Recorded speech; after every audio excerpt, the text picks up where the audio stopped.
करे ये घर के सारा बर्तन वैसे पड़ल बा उकेत होई अत्ते बैठ के यहाँ खाना खाता री ले जाकर पकड़ ले जाकर गैया के डाल देता अतः उठ सारा बर्तन धो धा के रख सुन ले सारा काम आज तो के ऐसे ही भूखा या पियास से करे के बा उठ के जाओ बैठल कह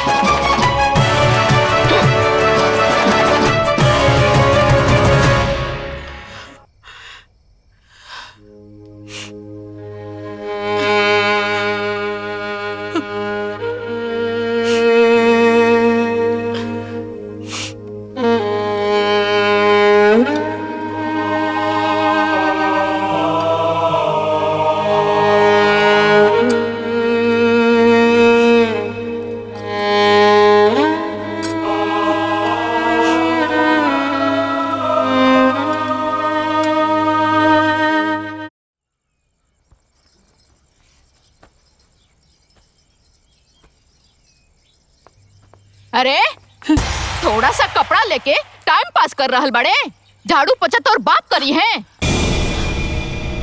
बाप पे कहे जाता नहीं हाँ ये कौन तरीका बात करेंगे भुला गई नी का हम आपसे उम्र में भी बढ़ पानी और पद में भी। अच्छा ते हमरा के पद और उम्र सिखाइबे ए भैया ये हमरा के पद और उम्र सिखावत बिया तो हमारा बहन के साथ बदतमीजी करते ही तो हिम्मत कैसे भला हम बदतमीजी करता नहीं कि ये हमरा साथे बदतमीजी करता रही अरे हर बात पे हमरा के उल्टा बोले ली अम्मा जी हमरा के हमनी के कमरा से निकाल देली दूसर कमरा में भेज देनी तब वो हम कुछ न करनी पूरा परिवार खाते इतना प्यार से खाना बनौनी केहू के मुंह से तारीफ के एगो शब्द भी ना निकला सिर्फ और सिर्फ सब केहू कमी निकालत रहे तब वो हम कुछ न कहनी कल हम दिन भर कुछ न खैले रहनी हर रात के जब थाली हाथ में लेके खाए बैठनी तब अम्मा जी हमरा हाथ से खाना छीन लेनी कहनी की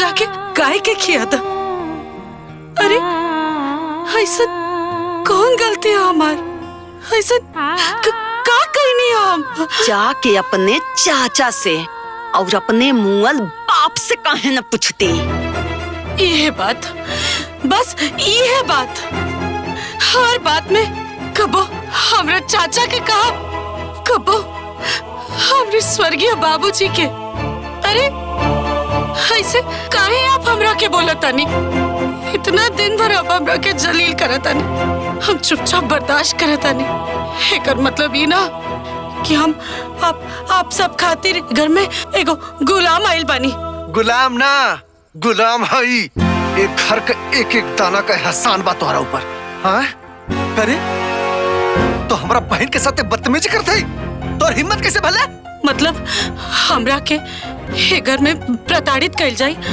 और हम कुछ बोले भी ना ये कैसन बात भइल फोकट में धोखा देके तोर चाचा हमरे भैया से मांग भरवा देले इस शादी ना फराड भइल बा फराड भले कैसो हो भइल होके बाकी बियाह भइल ना अरे मांग में सेनूर पड़ल ना अरे ऐसन हमरे साथ बाबा काहे करतनी समझ में नहीं क्या आवत देखी अगर आप ही के नियन हमरो मुंह खुल जाए ना तो फिर आप सबके बढ़िया ना लगी आदमी के उतना ही सतावल जाला जितना वो आदमी बर्दाश्त कर सके अरे बाप होई देखा कल मोही के हो अबहिन घरे में आइला 4 दिन ना भइल आ एक जबान कितना खुले लागल हो ए बेटा ते ताकत का है रे अरे एका इतना पूछ ना कि दोबारा केहू के बराबर में मुंह न खोले लायक रह जाए मार के रखे का करतानी आप ऐसे बोलती हां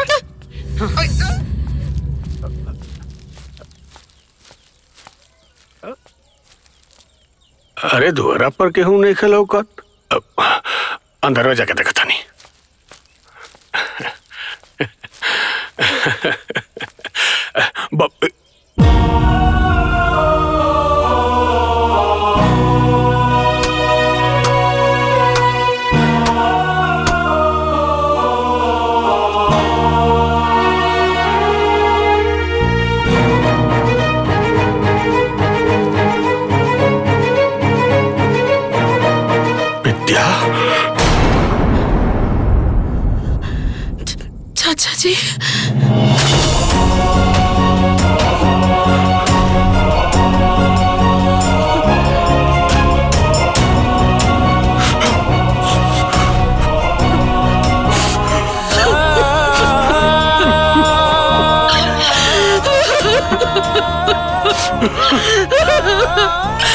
चाचा जी, चाचा जी।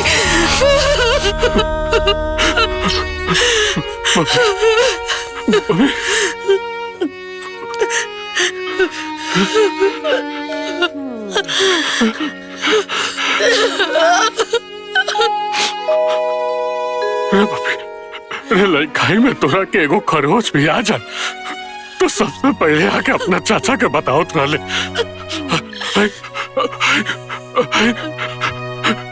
तोरा साथे इतना कुछ हो गई, एको में हमरा के ना बताओ ले। इतना पराया हो गई नहीं हो। चाचा जी ना। हमार बिटिया नरक भगतिया, हमरा खबर तक नहीं के। कैसे हो गए बाबू? कैसे हो गए? बोलो बोलो, कैसे हो गए? बोलना बाबू, कैसे हो गए? अब हमरा के कसाईन के कोठा में बांध देने चाचा जी।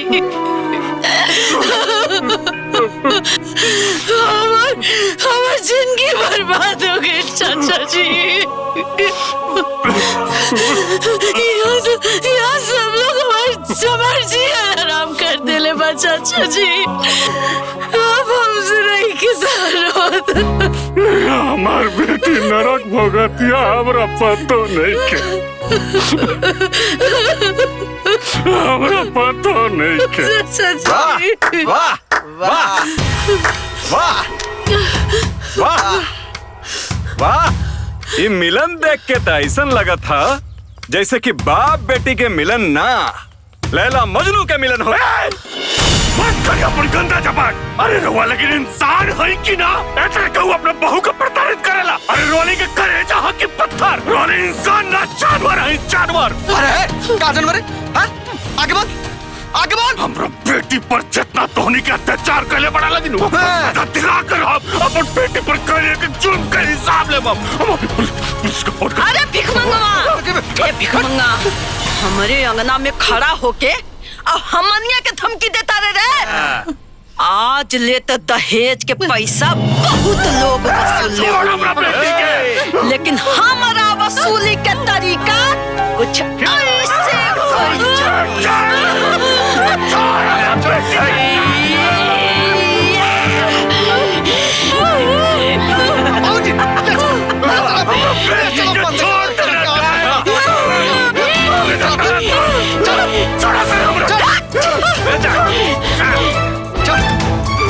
चला बाबूजी, लेके चला के रखते। चाचा जी, चाचा जी के छोड़ दी। हमरा बेटी के छोड़ दे। ले रसरी, छोड़ दे। चाचा जी,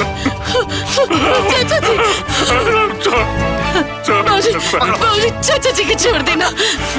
बना हाँ यार से तो इन्हें आज तक का सब जवान ने बना। चाचा जी के छोड़ी। तोहरा के तनिको आभास ना रहे कि तू जौन दहेज ब्याह में तय कैले रहला, अगर उ ना दे बता तोहरे लड़की के साथ कौन सा लुक कैल जाई? बोला।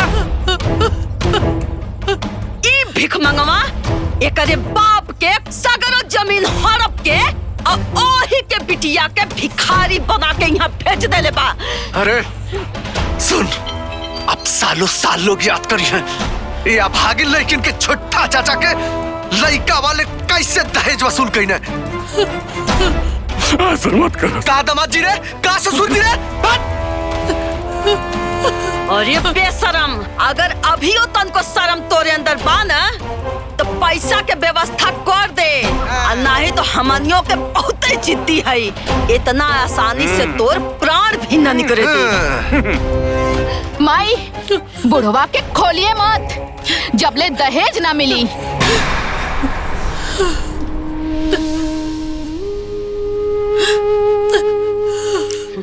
चला